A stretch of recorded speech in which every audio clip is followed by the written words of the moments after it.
Good morning and welcome to a special edition of Tabletop Tuesday, where we're actually going to be doing a miniatures review for the Minescorp miniatures from Infinity Deathmatch Tag Raid.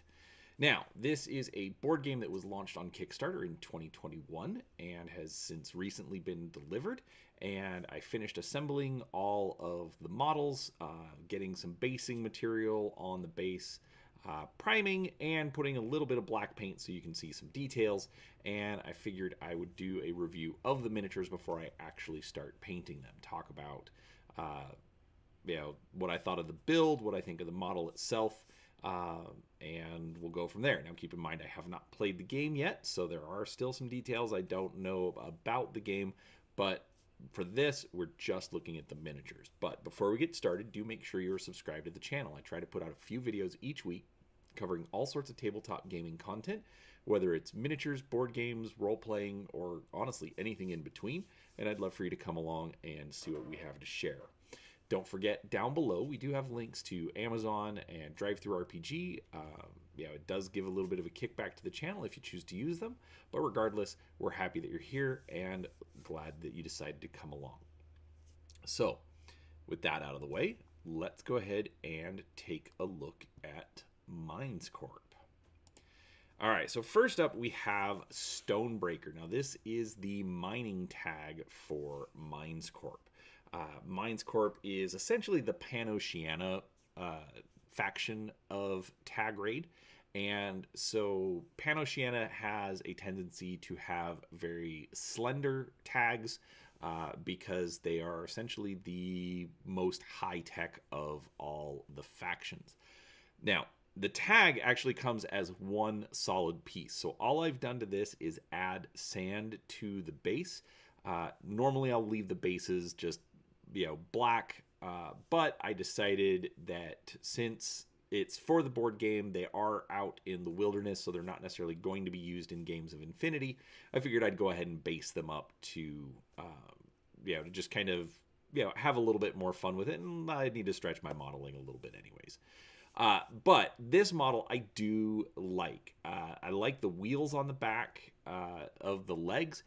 Makes it look like it could be convertible for going into the mining tunnels or just moving around the mining facility a bit quicker. The posing is nice with the foot up on the rock.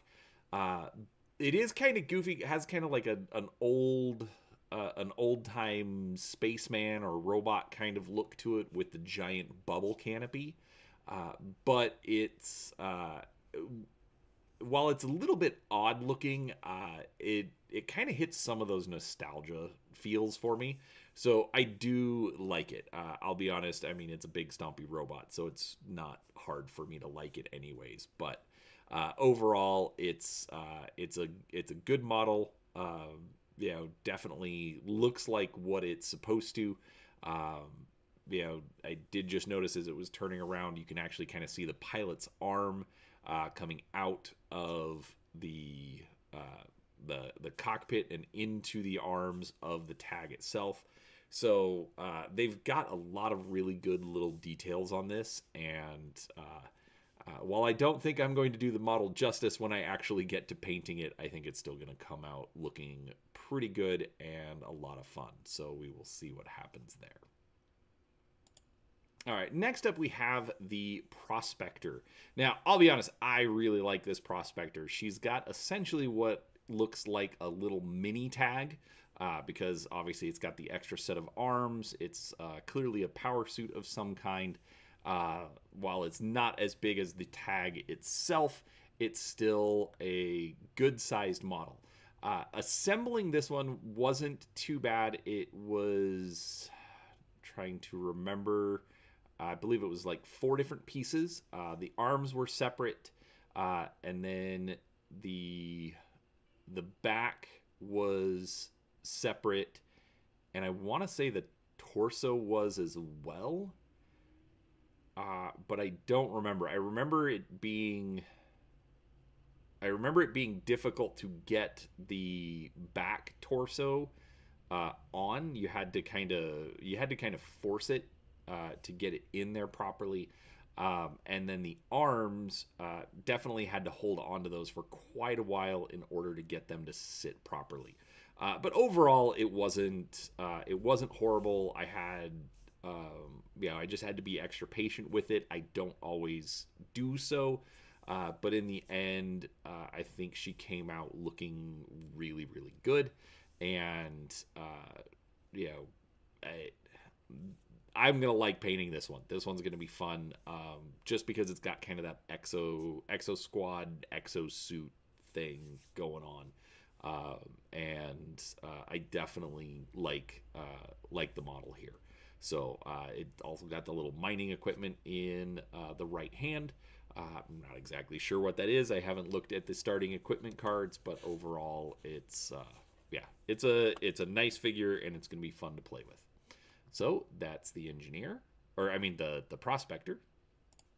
All right, so now we've got the engineer. This is the unit you want to take if you're hoping to be able to repair your tag while it's out in the battlefield, mine, whatever we're calling it.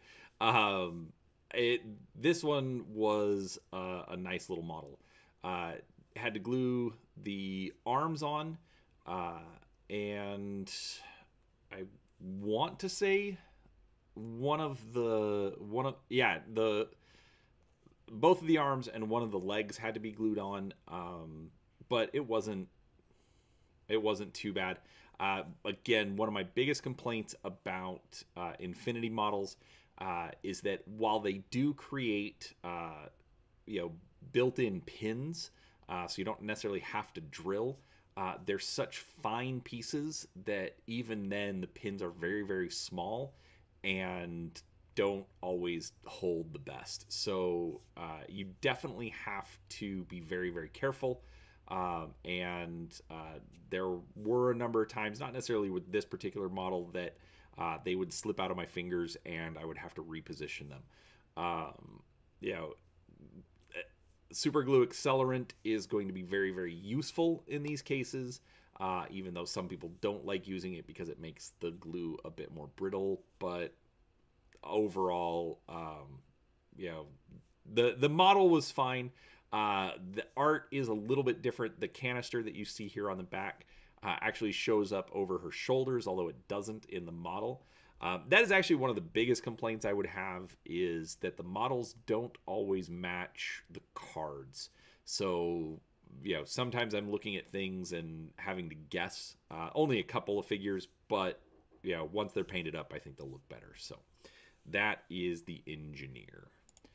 Next up, we've got the hacker. Now, if you are familiar with Infinity, you'll know that the hackers can be used to take control of enemy tags and use them against their controller.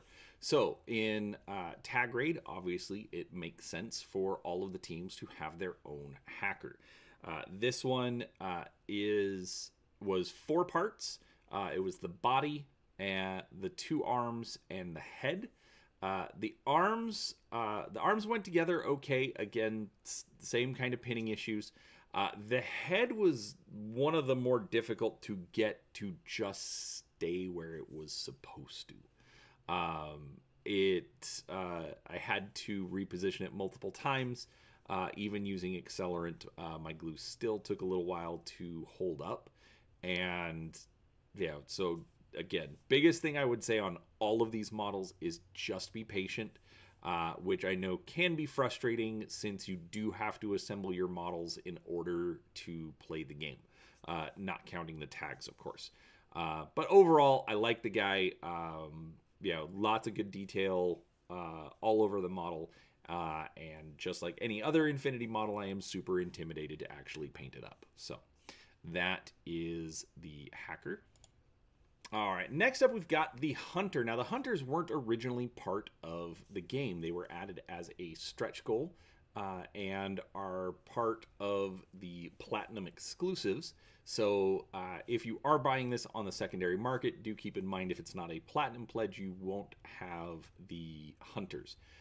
But because part of the game does revolve around attacking and taking down big beasties, like a dragon or a sandworm kind of a thing.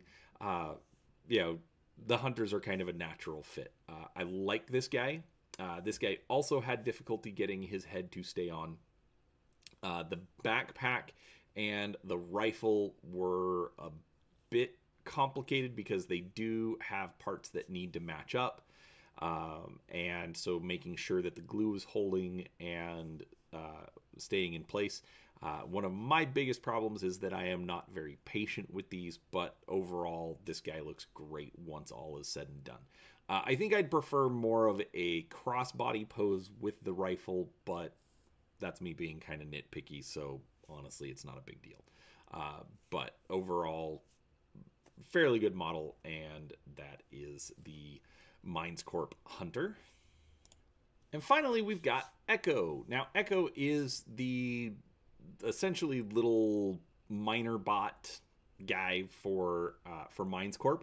I really like this model because essentially he looks just like the tag. It's or what's the name of the tag? Stonebreaker. That's right. It looks like a little mini Stonebreaker.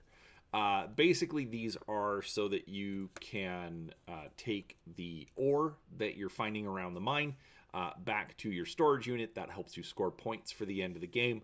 You know, and all of the factions have them. They all look very different, but they all do the exact same thing.